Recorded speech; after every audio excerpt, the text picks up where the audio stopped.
Nous bénissons le nom de Jésus. Alléluia. C'est le nom qui est le plus haut. En dehors de Jésus, il n'y a pas un autre Dieu. Alléluia. Il est le Dieu véritable, il est le véritable. Celui qui nous donne la vie en surabondance. Et je vous salue dans le nom puissant de notre Seigneur Jésus-Christ. Celui qui me met en mouvement, et je crois que c'est celui qui te met aussi en mouvement. Nous sommes toujours dans notre démarche vers la vie mystique. Et nous avons bien compris que le renouveau charismatique enfante cette vie, ce renouveau de la vie mystique. Cette vie mystique qui était toujours vécue dans l'Église, mais à travers des grands saints, et en particulier Sainte Thérèse d'Avila, Saint Jean de la Croix, mais aussi on peut citer des personnes comme Saint François et des grands saints que l'Église a connus et que l'Église connaît aujourd'hui encore. Alors nous allons parler du fruit de l'Esprit. Et quand nous arrivons à la 4e, 5e, 6e et 7e demeure, lors de la synthèse qui va se faire le premier, je vais vous montrer encore ce chemin de la croissance de la vie spirituelle selon Sainte Thérèse et Saint Jean de la Croix. Et nous allons comprendre qu'à partir du 4e, 5e, 6e, 7e, il y a un secours permanent du Saint-Esprit. Je veux parler de ce secours permanent du Saint-Esprit. Pourquoi ? Parce que l'homme a fait des efforts. Jésus l'a dit lui-même, depuis Jean le Baptiste, seuls les violents. Bien sûr, ceux qui font violence à eux-mêmes. C'est-à-dire que le violent, c'est celui qui renonce à sa propre vie. Paul dit, pour le monde, je suis crucifié, et pour moi, le monde était crucifié. Le même Paul va dire dans 1 Corinthiens chapitre 9 que je traite durement mon corps. Et c'est là où est le problème. Beaucoup de chrétiens disent, mais ça m'a fait fâcher, ça m'a énervé, alors j'ai parlé, oui. Mais quand tu montes, et là, quand tu montes et que tu descends, c'est difficile de remonter. Alors ce que moi je te demande, si tu ne peux pas monter, bon, au moins, reste sur place. Or, les mystiques vont vous dire que dans la vie spirituelle, on ne peut que grimper. Parce que si tu restes sur place, c'est que tu commences à redescendre. Alors, quand on a fait des efforts, bien sûr, efforts aidés par la grâce qui vient toujours à notre secours. C'est-à-dire que, mais cette grâce sanctifiante en nous va purifier notre être et va nous détourner de nos mauvais penchants. Vous savez que l'éducation humaine peut nous aider à marcher avec Dieu, hein? Mais ce sera sur le point moral. La morale, c'est ce qui paraît comme la norme. Mais l'évangile va au-delà de la morale parce que l'évangile voit l'homme intérieur en toi. Jésus dit que celui qui regarde la femme de quelqu'un avec envie a déjà commis l'adultère. Donc, vous comprenez que c'est notre être intérieur. Et cet exercice spirituel concerne notre être intérieur. Et c'est cet être intérieur qui doit être totalement purifié. Et cet être intérieur qui doit être totalement régénéré. Alors, je vais lire ce que Paul dit. Concernant pas les fruits, mais le fruit. Le fruit de l'esprit. Et c'est très important. Il dit ceci.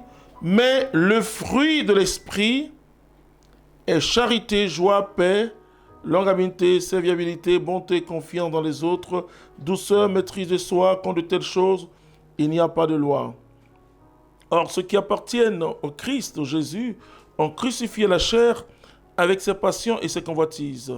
Puisque l'esprit est notre vie, que l'esprit nous fasse aussi agir. Donc, j'ai lu Galates chapitre 5 à partir du verset 22. Et c'est très important, j'ai lu le verset 22 jusqu'au verset 25. Et donc, vous comprenez, il dit, « Or, ceux qui appartiennent au Christ Jésus ont crucifié eux-mêmes la chair avec ses passions et ses convoitises. Alors, si tu veux entrer dans ce cheminement de la vie mystique, ne dis plus, bon, c'est mon caractère, dans notre famille, on est comme cela. Paul dit, tout m'est permis, mais tout m'est pas utile. Ne dis jamais ça, ne dis jamais, ne cherche jamais à justifier. Vous voyez, moi je dis aux chrétiens de ne plus dire la chair est faible. Oui, c'est parce que la chair est faible que Jésus est venu. Alléluia. Et plus nous nous confions en Dieu dans cette pauvreté, dans cette faiblesse, alors la puissance, la grâce se manifeste.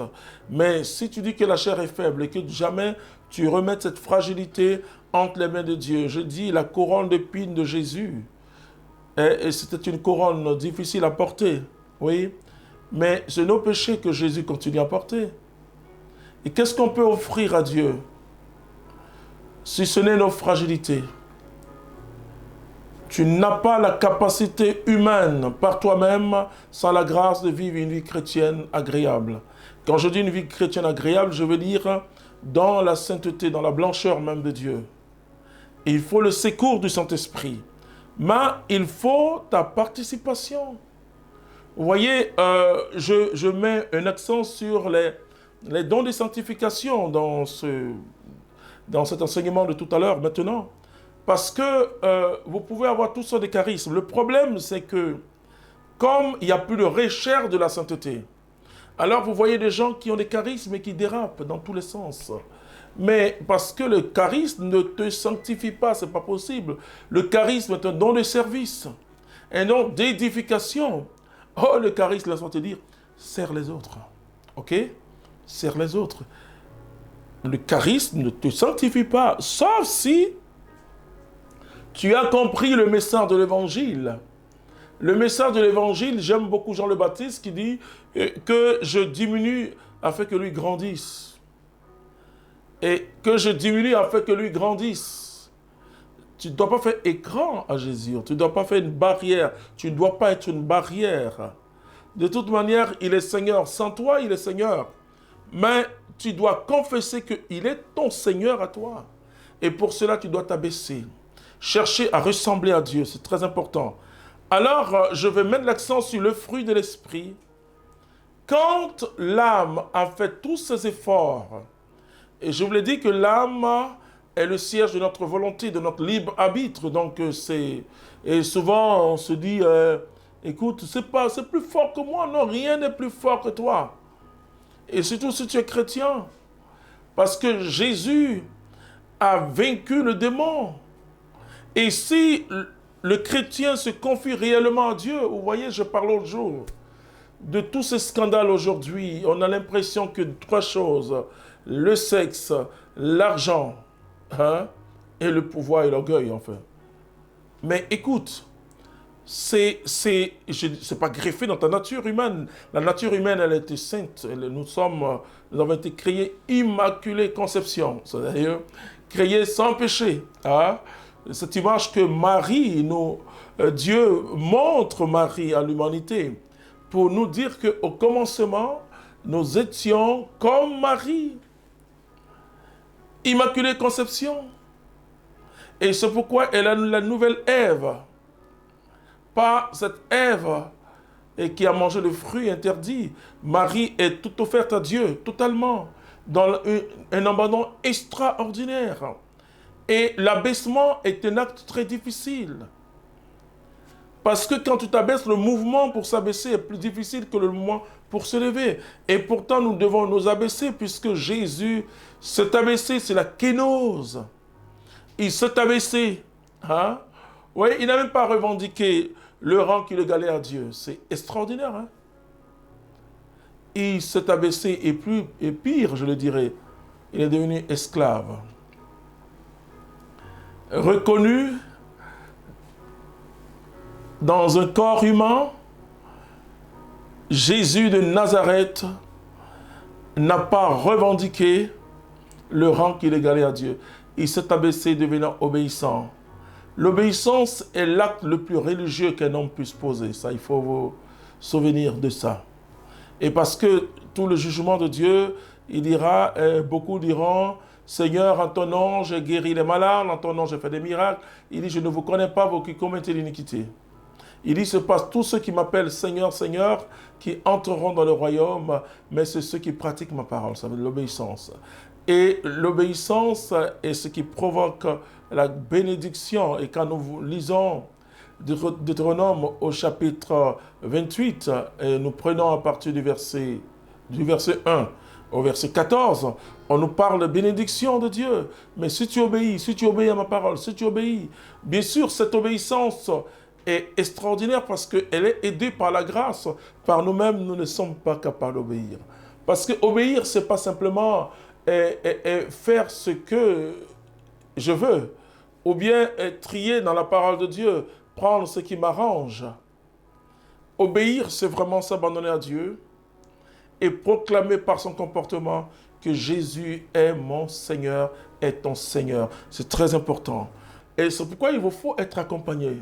Vous comprenez? Quand moi j'entre au renouveau, il y a cela plus de 30 ans, on avait un accompagnateur spirituel. Je vous l'ai dit, moi j'ai eu la grâce d'avoir le père Alter, un Français marianiste, et qui était l'un des prêtres qui accompagnait, qui avait vécu vraiment cette expérience que nous appelons l'expérience du renouveau charismatique, et donc qui exerçait les charismes à fond.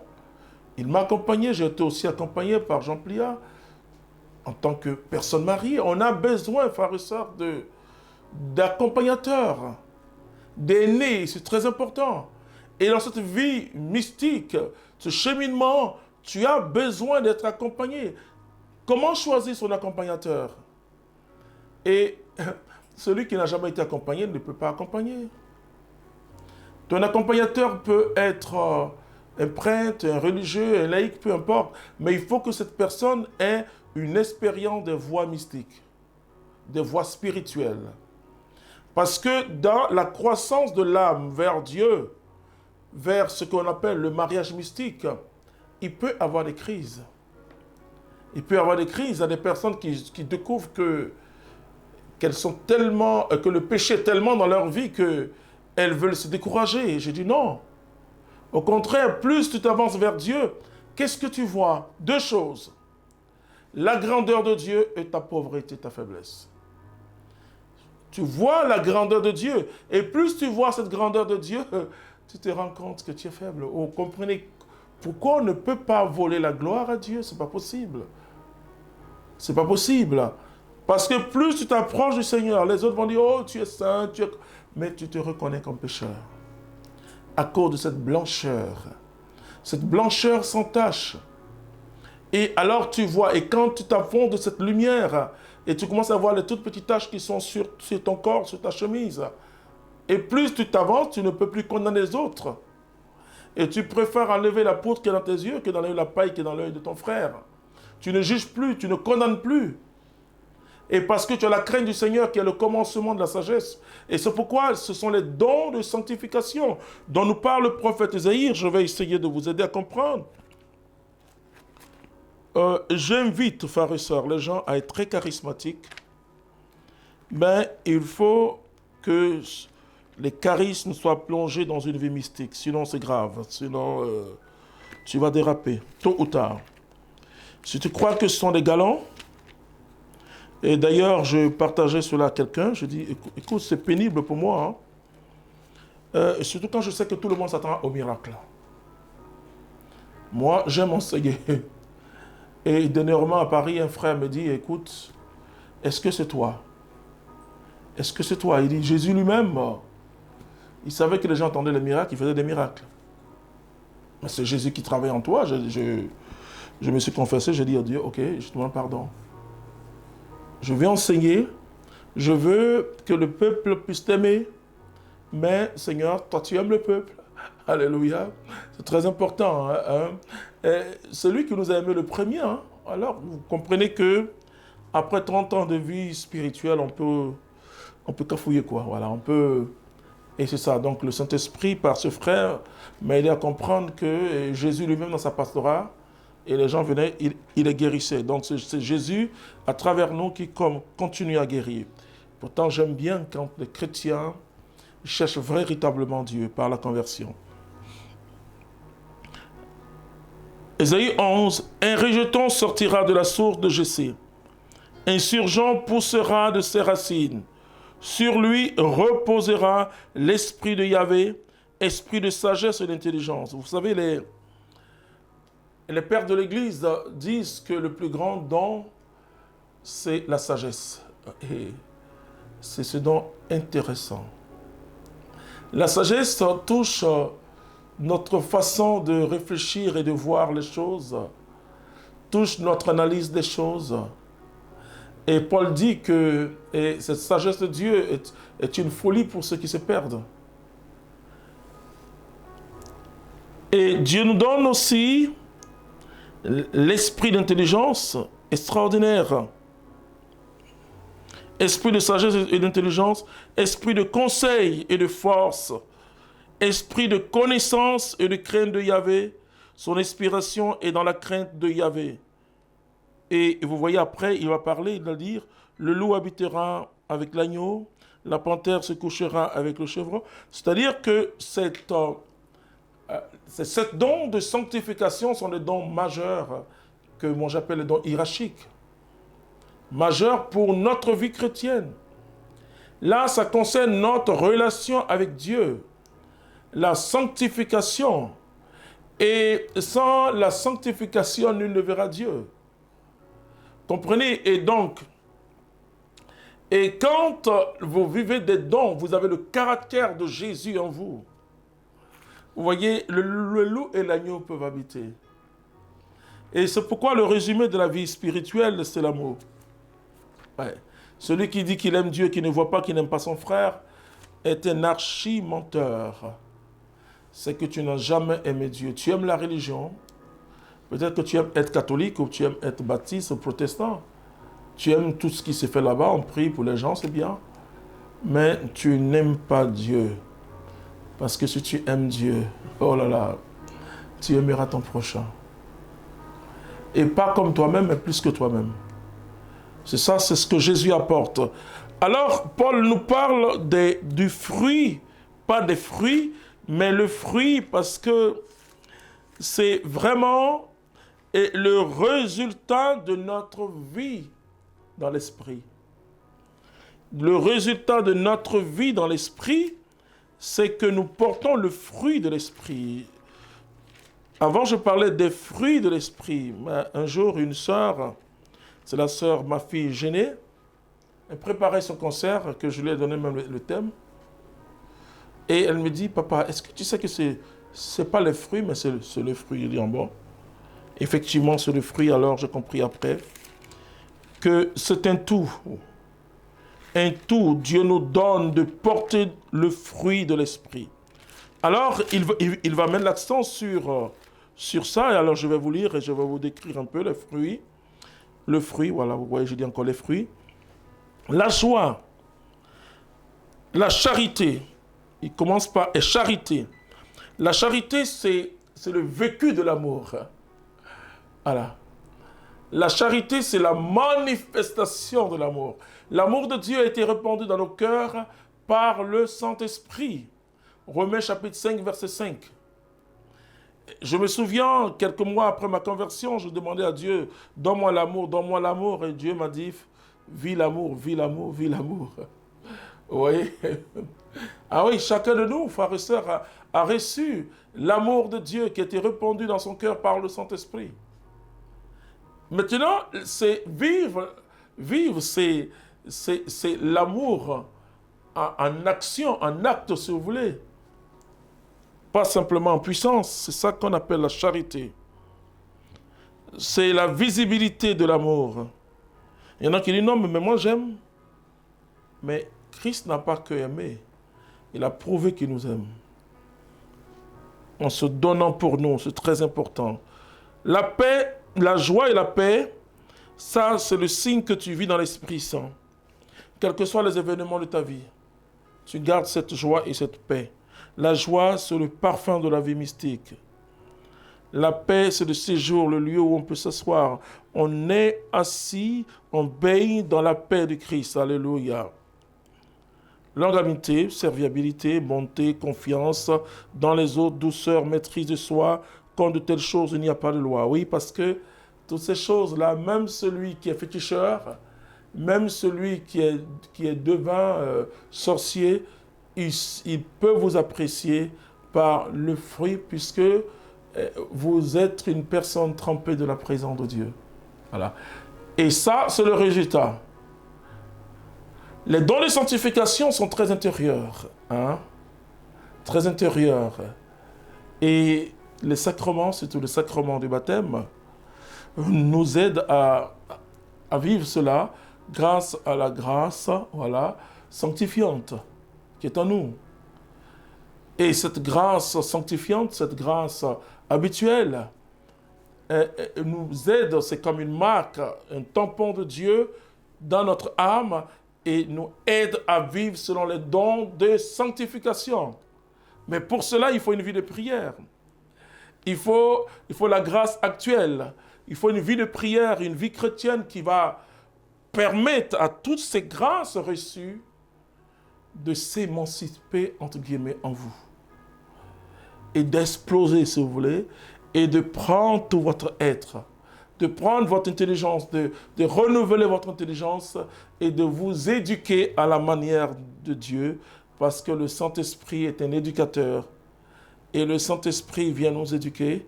Il est aussi un enseignant. Il va nous enseigner, nous rappeler les paroles de Jésus-Christ dans la parole de Dieu, dans la Bible. Et l'Esprit Saint va nous interpeller parfois. L'Esprit Saint va nous convaincre de péché, de justice et de jugement. Et donc, finalement, arrive un moment, c'est vrai qu'on est toujours sur nos gardes, parce que Jésus dit, veillez et priez pour ne pas tomber en tentation. Mais il y en a une facilité à aimer. Et la joie automatique, on peut vous annoncer quelque chose qui peut vous troubler. Mais après, vous avez la joie. Et parce que cette joie et cette paix que Jésus nous donne, ce n'est pas la manière du monde. Et ce sera une vie agréable. Une vie véritablement agréable avec le Seigneur et surtout avec vos prochains. Quand on lit les Actes des Apôtres au chapitre 2, on dit même les autres les admiraient, ils étaient tous ensemble. Et c'est cette grâce que Dieu veut accorder à l'humanité. Cette grâce, être chrétien, c'est vraiment être le sel. C'est-à-dire que celui qui apporte la saveur. Les gens de ce monde aujourd'hui sont découragés. Nous avons lancé en Europe Europa for God. Mais qu'est-ce que nous avons pris comme slogan? Garde en espèce. Joie et espérance. Le monde n'espère plus. Vous les voyez, les Occidentaux, dans les métros et partout, les gens sont plus tristes, voilà, d'autres ont peur de terroristes. On vous voit quand vous êtes noir, oh là là. Et on a peur, on pense que vous allez agresser. Et les gens vivent dans la peur. Ils vivent dans la peur, et donc il faut donner cette joie de Jésus. Et comme l'écrit le pape, la joie de l'évangile. Il faut communiquer cette saveur au monde. Et il faut rester dans l'espérance. Il ne faut pas regarder, quand vous commencez la vie mystique, vous ne pouvez plus condamner les jeunes, même les personnes, même les sorciers. Vous ne pouvez plus condamner. Vous savez que vous étiez là-bas. Quand je vois les jeunes aujourd'hui, il faut simplement leur donner la joie et l'espérance de Jésus. Simplement. Oh, toi tu vis dans l'adultère, toi tu es comme ça, toi tu es comme ça. Écoute, frère, sœur,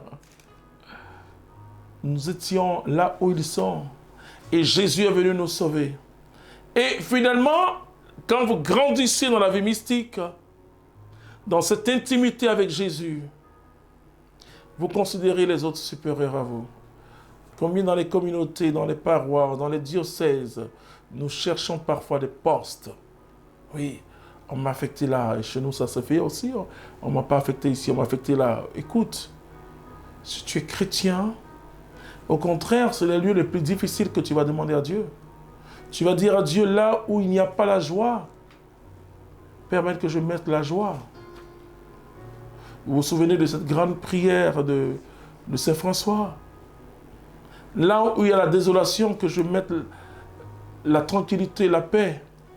Là où il y a la colère, que je mette la douceur. Il faut pouvoir dire à Dieu, Seigneur, utilise-moi là où et les hommes ont le plus besoin de toi. Le plus besoin de toi. Jésus dit, celui qui te gifle sur ta joue droite, tend la joue gauche. C'est-à-dire, continue même à espérer. N'attache jamais l'homme à son péché. Non, parce que le péché n'est pas de notre nature. Le péché est contre nature. Quel que soit celui qui te fait du mal, continue à espérer dans la joie. Parce que la joie et l'espérance vont ensemble. Hein? Et l'espérance est soutenue par la joie de vivre en enfant de Dieu. Alors, mon frère, ma soeur, je ne vais pas être trop long parce que nous allons, le samedi, toucher le cœur même de la vie mystique. Le cœur de la vie mystique. Qu'est-ce que ça t'apporte, la vie mystique? Et nous allons voir les biens intérieurs, tout ce que Dieu donne. Mais je peux te dire déjà 3 choses importantes. L'amour, la paix et la joie. Et tu seras épanoui. Et je veux dire que cette provocation intérieure de Dieu, par son esprit, et qui te pousse à aller au-delà de tes capacités humaines et à voir au-delà des nuages pour découvrir la grandeur de Dieu. Cette vie épanouissante, cette vie merveilleuse, et tu verras. Alors, tout ce que tu cherchais, et comme le dit l'apôtre Paul, il dit tout cela est balayé, c'est-à-dire qu'il n'a plus tellement d'importance. Et c'est parce que ça n'a pas trop d'importance que ça va te poursuivre. Hein? Ça va te persécuter. Les grâces et les bénédictions de tout genre vont te persécuter. Hein? Comme le disent certaines personnes. C'est-à-dire ils seront toujours là, je veux, parce que toi tu veux Dieu. Thérèse dira, Dieu seul me suffit. Dieu seul me suffit parce que ton âme est tranquille, comme le dit saint Augustin reprenant le psaume. Que quand tu croises Dieu, quand tu n'as pas croisé Dieu, tu cours à gauche, à droite, cherchant le bonheur. Mais quand tu croises Dieu, tu vas voir. Je rassure les charismatiques en disant, écoutez, la vie mystique est une vie charismatique, mais en profondeur. En profondeur. Et quand on essaie de séparer la vie charismatique et la vie mystique, moi je parle d'un prolongement de cette vie charismatique. On arrive à cette vie mystique. Tous les mystiques sont des charismatiques, tels que Padre Pio, Saint Jean de la Croix, le curé d'Ars, etc. Donc c'est Saint Francisco, enfin, Saint François, là je prononce ça un peu en italien, Saint Francis, voilà.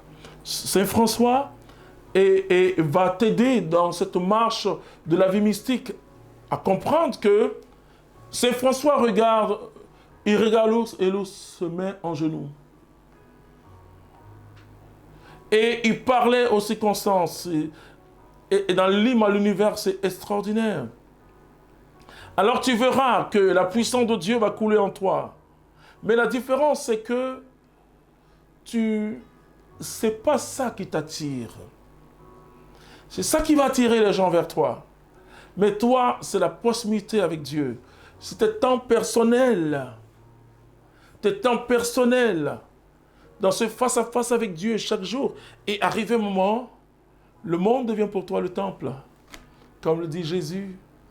Ce ne sera plus dans ces lieux qu'on va adorer Dieu, mais on adore en esprit, en vérité. En marchant, tu en pries. Dans ton travail, tu pries.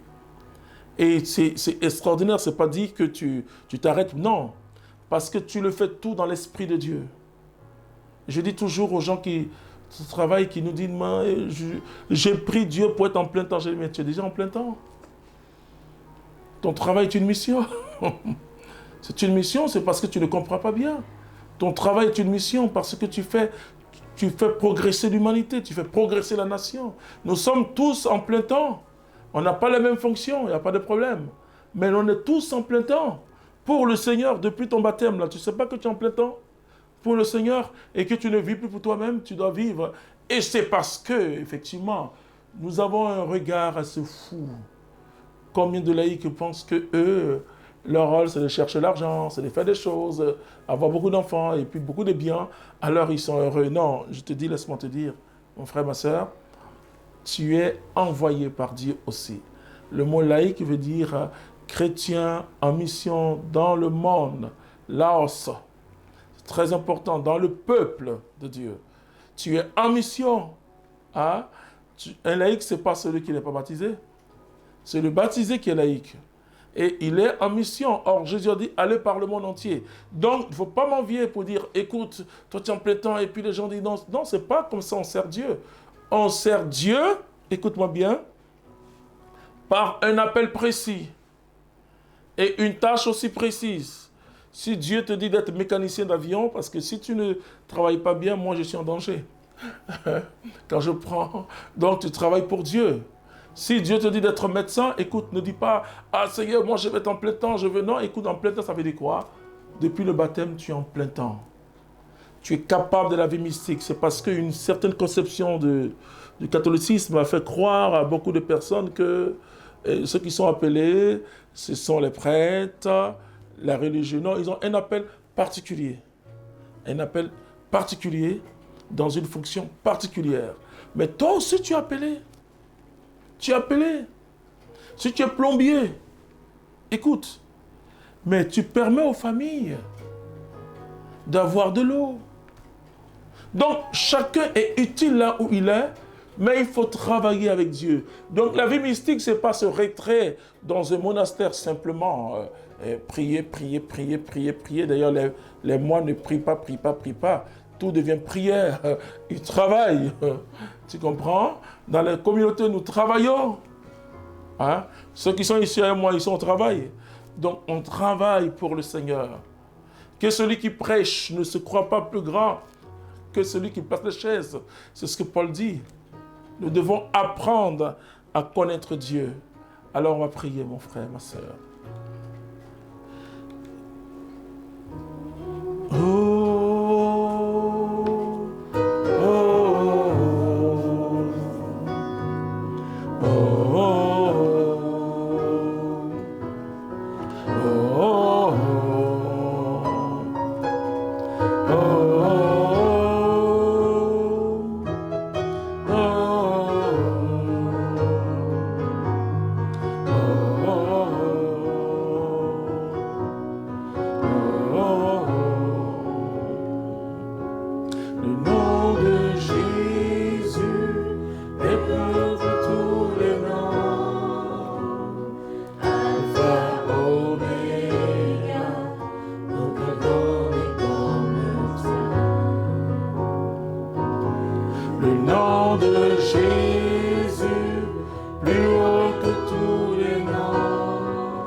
Que Dieu nous bénisse. On se retrouve le samedi.